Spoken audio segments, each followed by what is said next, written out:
Well, that is true, Dudu. As you mentioned, that aid is being handed out to those who were affected by the floods yesterday.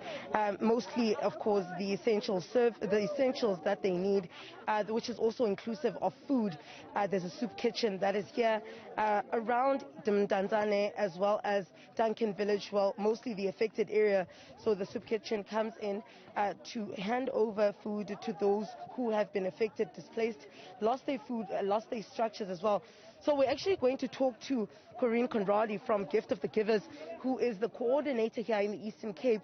I mean, they've done amazing work since yesterday, following the reports of the floods, Corene. I mean, assisting some of these displaced families with sleeping bags, food, to name a few things. It's devastation, absolute devastation, as you can see behind me, how people are still queuing for aid since yesterday.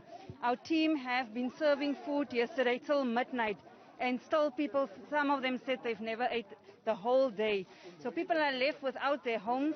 Some of them are placed in a shelter. Some of the people are scared to leave their homes and their belongings behind. And there's people that lost everything. There's an 18-year-old that has drowned right here where we are standing. And the mother came home from the hospital to absolutely nothing.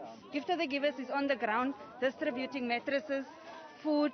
You can see there's a soup kitchen present here, blankets, and clothing, which is the immediate need as well. Yeah, true.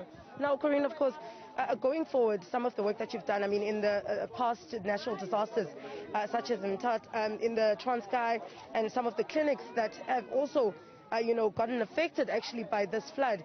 What else are you going to do in partnership, of course, with the government? We heard the Premier saying that they're thanking the Gift of the Givers and that you're actually doing more work than they are doing currently. But what more can you do and can assist in this situation right now in terms of, I know that shelter is being taken care of, but then in terms of, going forward long term? Okay, many of these households are built on the flood line. They are built on the riverbanks. Gift of the Givers is an immediate response. So we are a disaster response in an immediate disaster situation.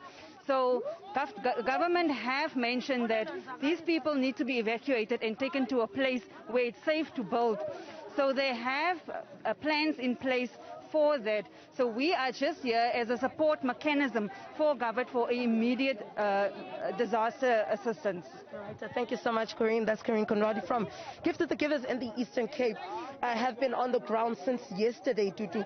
I mean, you hear what you said, that they've been supplying essentials as well as food since midnight yesterday, following, of course, the heavy floods that swept away many structures, leaving some injured and 6 people who have been declared dead.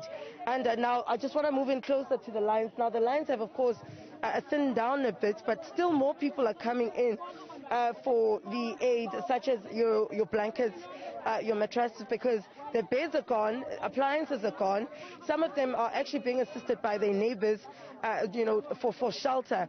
Some are being placed in those shelters, as mentioned by Corene. And then there's the soup kitchen handing out food. Some people haven't had a meal since yesterday. I mean, Gift of the Givers is trying by all means to get around the different areas, but as we know that it's, broad areas that have been affected by these floods. And I mean, it's not just here in East London to do. I mean, we're looking at areas such as OR Tambo district, which is the former Transkei, was also hit by the floods yesterday, but is not as affected as East London has been. In December as well, mid-December, we saw floods in King Williamstown, in Alice, in Dimbaza, where people also lost their homes, lost their belongings there. So it really has been quite a couple of months for the people in the Eastern Cape, a natural disaster at its best, leaving many destitute and homeless. Sipha Kema with that tragic situation. Thank you for that update.